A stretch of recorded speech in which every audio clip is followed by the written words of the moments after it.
Welcome to AUSA's Army Matters podcast, focusing on what's important to the total Army community. We bring vital Army conversations and interviews on issues relevant to soldiers, military families, and all of you amazing Army supporters. Rotating each week, our show includes Soldier Today, Leading Great Teams, Family Voices, and Thought Leaders. Let's tune into the show. Hi everyone, I'm Holly Dailey, and welcome to the AUSA Army Matters Family Voices podcast. I am honored to be co-hosting our podcast today with the Association of the United States Army's Vice President of NCO and Soldier Programs and host of the Soldier Today podcast series, Sergeant Major of the Army retired Dan Dailey. Dan, thanks for co-hosting today's podcast with me. Well, Holly, it's always great to join the Family Voices team. And for our listeners out there, Soldier Today and Family Voices podcast are products of the Army Matters podcast series at the Association of the United States Army.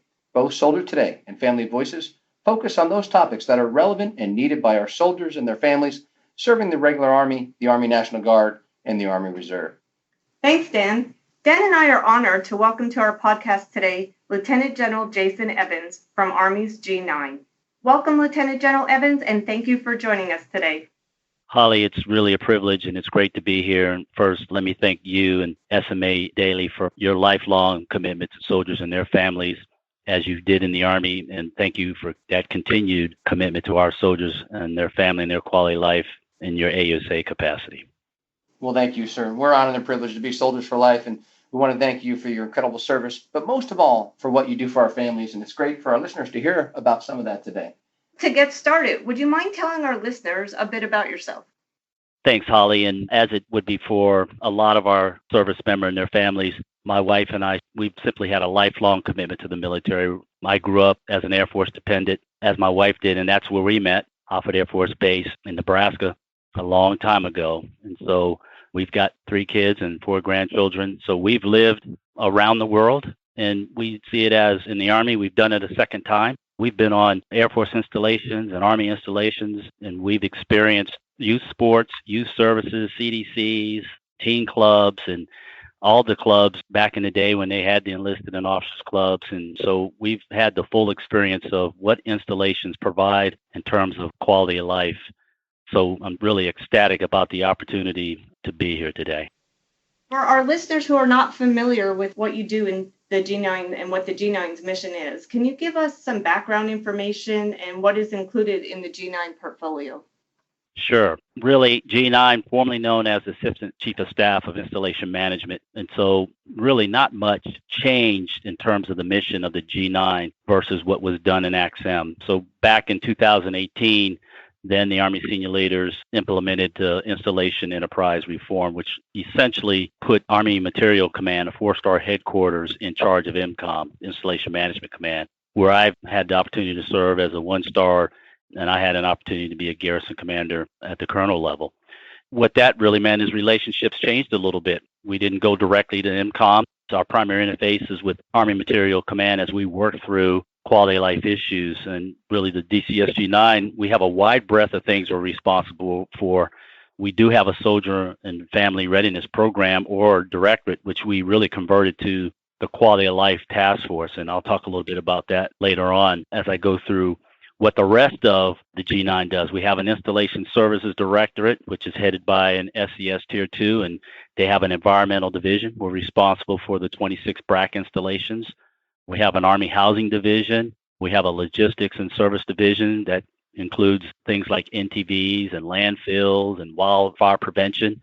And we have a Resource Integration Directorate, which is the directorate that is responsible for the programming, plan, and execution of the budget. And we have about a $18 billion budget that covers all things installation.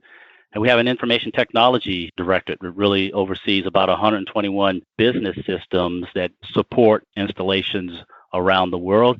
And then we have an Operations Directorate, which is kind of a catch-all. They do construction integration. That's where the Army construction standards are for any infrastructure in the Army. That policy is promulgated out of there. Real property asset management is done there, as well as joint basing. We kind of do the joint basing rules out of there.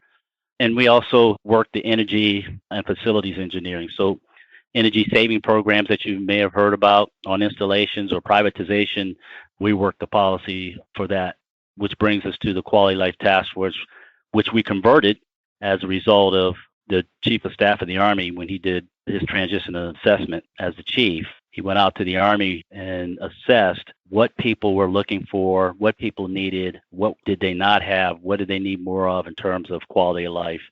And by talking to spouses and soldiers at every rank, it culminated into 5 priorities at the time, which were housing, healthcare, childcare, spouse employment, and permanent change of station, which eventually turned into a quality life task force that the Army senior leaders asked the G9 to lead. And we lead that with the rest of the staff directorates across the Army and the Army commands across the Army. D-Geist does a fabulous job of facilitating that. And so you have the entire Army enterprise working these priorities. And then as that task force stood up, we assumed another priority, the 6th priority, which would be support and resilience. And that really focused on installations that required additional support or to speed up the policy process of getting something approved that we need to help better their quality of life. And those installations right now would be Fort Wainwright, Fort Irwin, Fort Polk, and Fort Hood. Sir, thanks for that great rundown. There's obviously a lot of things to do in the G9 portfolio and a lot of important things for our families that I know they're very eager to hear about. And what you talked about, which is so special to me, that you grew up having been a benefactor of some of the great initiatives that the military provides for their families. Can you talk about some of the specific initiatives under the Army's Quality of Life Task Force that our families will see or are seeing right now? Yeah, sure. I'll start with the priorities, and I'll start with housing. As you know, we were going through a housing crisis back in 2018. And as a result of that, that was the number one priority of the Quality Life Task Force. And so since then, we've had markedly improved the service and maintenance of housing. We had an annual Army tenant survey last year and showed improvement. We just closed out this year's survey. We've implemented all 18 of the Tenant Bill of Rights on all 44 privatized housing installations. We conduct 100% change of occupancy inspections as well as 100% inspection on all life, health, and safety work orders. We continue to hold ourselves accountable as well as the privatized partners accountable. We've hired additional personnel for government oversight of privatized and government housing. We've got investments on the horizon for both privatized and government housing. We're planning about a $1.5 billion investment for Army-owned housing, and the partners have about a $3 billion investment for privatized housing. And single soldier barracks, which we include in that housing, we've got about, over the next 10 years, about a $9 billion investment for single soldier barracks. The next one would be healthcare. As you know, the OTSG, General Dingell, has done a great job of monitoring the healthcare as it transitions over to DHA. There's been an expansion of virtual healthcare for primary, specialty, and preventive care, especially during COVID. They've launched the COVID-19 information hotline. And then under childcare, we continue to operate childcare and school-age care in the COVID environment. And we're constantly working on how we can increase the capacity of childcare, particularly in those areas of the National Capital Region, Hawaii, Alaska, and JBLM, where you have high wait lists. Spouse employment. If you want to retain a soldier, you got to retain the family. And so spouses nowadays have accreditations and professional licensing, and they have careers. And so I think we're right about it. 46 states now, have professional licensing. They recognize the professional licensing and accreditations for spouses. And we're still endeavoring to make sure we can get the reciprocity and get all states on board there. But while that happens, we reimburse spouses for their licensing up to $1,000 for the cost of them having to renew their licensing. We've also sped up or streamlined, if you will, the home-based business application process, normally done now within about 60 days. And then permanent change of station. We continue to improve that process. Transcom is in the process of hiring a new contractor. One of the things that we've done that I believe has helped out the families and soldiers is we now still are paying 100% for personally procured moves, which is formerly known as a DITY move. And we're now issuing orders from HRC at least 120 days out so that we can improve the planning process for families. And then, under support and resilience, I talked about those installations that may need additional resources or support because of their geographical location or environmental conditions that they have. Alaska, we have an assignment incentive pay that's been approved for families that go over there that help them prepare for the environment in winter. And recently, an assignment incentive pay was approved for Fort Irwin. As you know, it's isolated out there, and so there's an incentive pay to make sure that we get the right kinds of soldiers out there to Fort Irwin. Other than that, that's really the rundown of the 6 priorities that we're working on now. We constantly work on. One of the great things about the Quality Life Task Force is we get to iterate with Army senior leaders. So we really get to have speed of change, because when we brief the Army senior leaders, we can get a decision then on what quality of life initiative that requires approval at the Army senior leaders, and then we can follow it up with the written policy later. So this has really been a fantastic way to move change at speed. You mentioned childcare, and we know this is an important issue for our families. April is the month of the military child. Can you give us an update on the child youth and school services? Yeah, absolutely. And you're absolutely correct, Holly. It is critical because you have over 80% of soldiers in the Army that have families or have children. And so it's imperative that we have childcare. And so the Army does a great job of providing it. It's really a multi-pronged strategy that we look at in terms of how to increase the capacity of childcare. And that is focusing on incentives and retention for the staff. We do have challenges with maintaining staff. So there's a focus there by MCOM and the installations to incentivize staff. They have the assignment eligibility tool, where it is much easier to transfer that staff from one installation to the next without having to go through the entire processing and background checks all over again. Through that system, if they're in that system, they can transfer to an installation and with relatively ease start working again in the child care space. We have the Army Fee Assistance Program. The Army has the highest provider cap in the Department of Defense. So one of the good things is that in FY23, that cap will increase from 1,500 to 1,700. And last year, just before we had COVID, we had over 10,000 family members that participated in that. We're trying to increase the family child care at home, FCCs.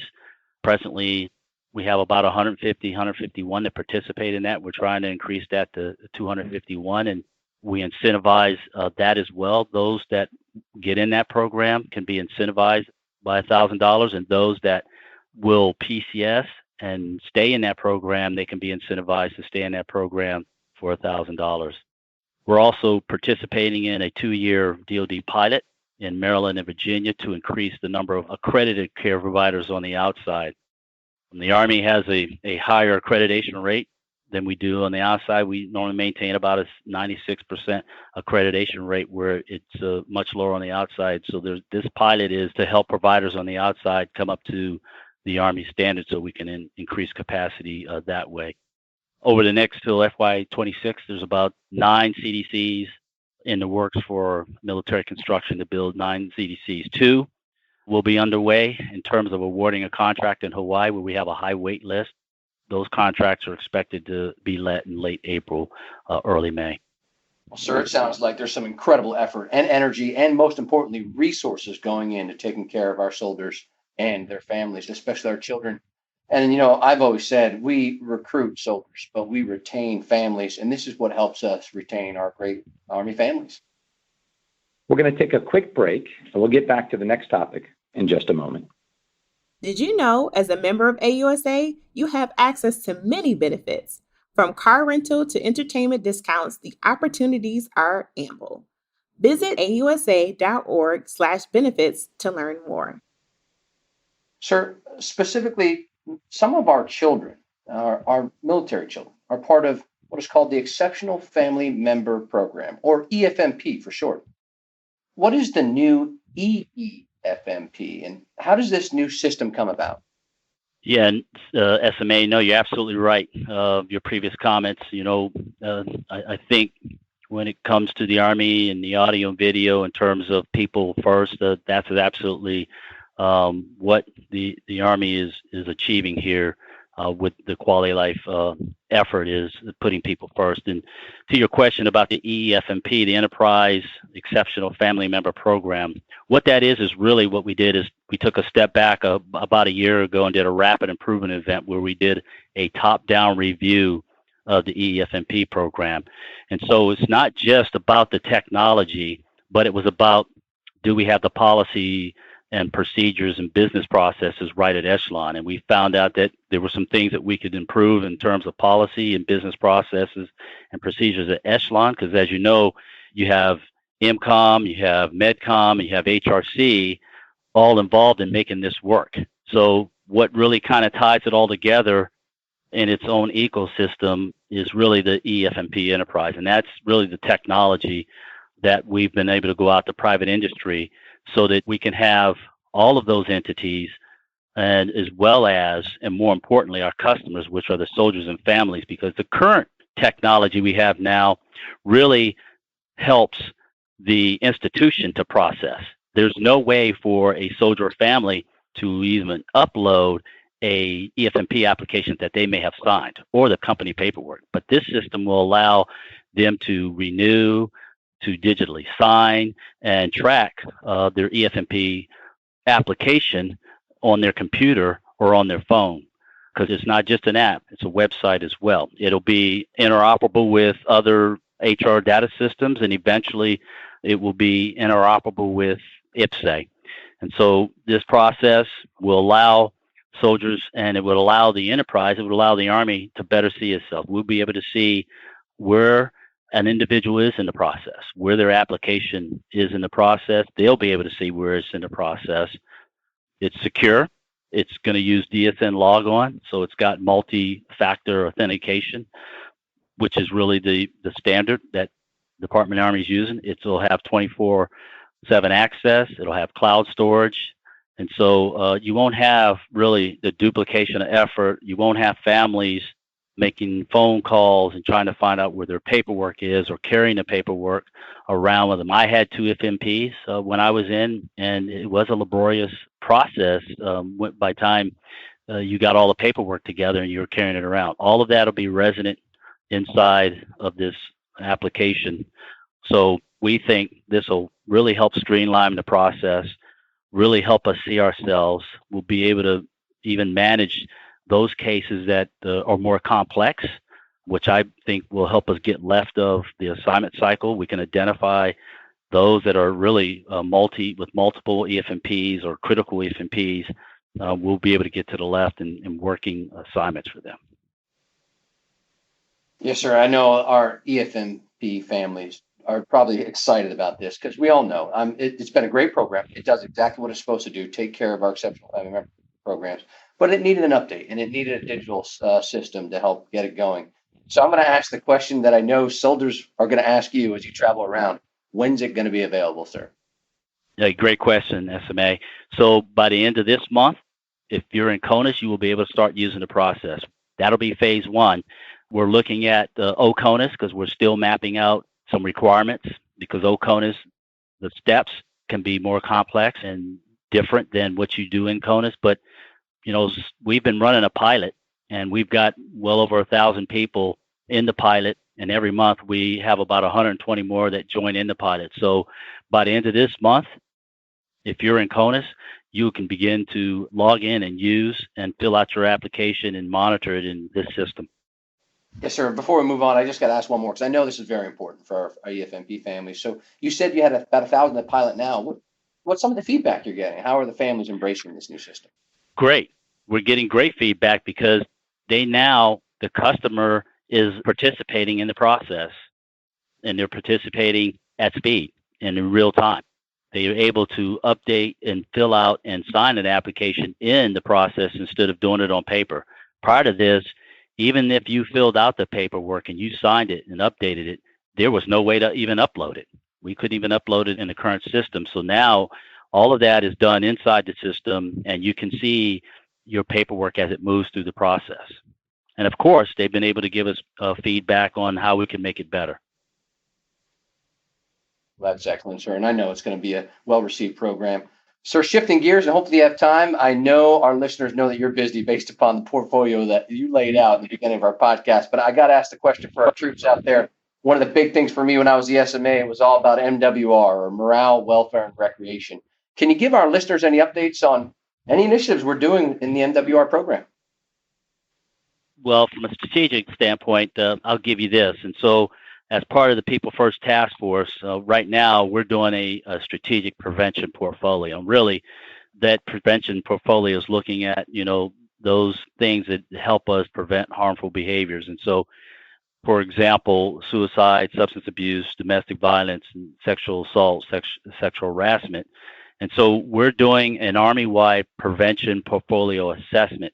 And that will also include many of those programs. And SMA, you're familiar with the Better Opportunities for Single Soldiers Boss and the Army Family Team Building, Military One Source, Employee Assistance. And we're looking at an assessment of the efficacy of the program. Is there redundancy of the program? Is the program working as intended? And so that's one thing we're excited about as we will feed that data back in to Army senior leaders and the People First Task Force. But that is what we're doing in the MWR space. And as a result of that, there may be some changes in programs in terms of policy or policy integration. Well, thank you, sir, for that update. We know your time is short, sir, because you got so much to do for our great families and soldiers out there. I just want to tell you, from all of us here at the Association of the United States Army, we thank you and your entire team for all you do in front and behind the scenes for our families. We've enjoyed our discussion today with you, sir. And before we wrap up today's podcast, we'd like to provide you the opportunity to provide our listeners with any final thoughts. Hey, SMA and Holly, it's always great to talk with both of you, and honored to be here serving our soldiers and their families, and appreciate what AUSA does, and I appreciate your commitment to this endeavor. We couldn't do this without you. This podcast is one way that you're helping the Army get the word out about important quality of life programs. It's an honor for me to be here to do this for our soldiers and families, and it really is all about people and winning and the Army being strong. Thank you, sir. Ladies and gentlemen, there you have it. Lieutenant General Evans, Army G9, taking care of our soldiers and families every single day. We've enjoyed our discussion today, and our time has come to an end to close this edition of Army Matters Podcast. All of us here at the Association of the United States Army want to thank Lieutenant General Evans and his entire team, but most importantly, for joining us today, sharing his story, and giving us this important update on these quality of life initiatives for our soldiers and their families. Holly? Thanks, Dan. Thanks, Lieutenant General Evans. To our listeners, we hope you enjoyed today's episode, and thank you for joining us. If you would like to check out more on G9's programs and resources, you can go to dcsg9.army.mil. Remember, no matter where you are or what you're doing on your journey, let us here at the AUSA Family Readiness and NCO and Soldier programs be your eyes, ears, and voice. We are here for you. And tune in next week for another great podcast. To all our listeners, thanks for joining us. Be sure to subscribe to the Army Matters podcast on iTunes and everywhere podcasts are found. The Army Matters podcast series is brought to you by the Association of the United States Army, the U.S. Army's professional association, member-supported, Army-connected. Visit us at ausa.org for more information or to become a member. Your membership helps AUSA continue to carry out its mission to educate, inform, and connect with the total Army, our industry partners, and our supporters of a strong national defense. For questions or to provide topic recommendations, email us at podcast@ausa.org. Have a great Army Day. Hua.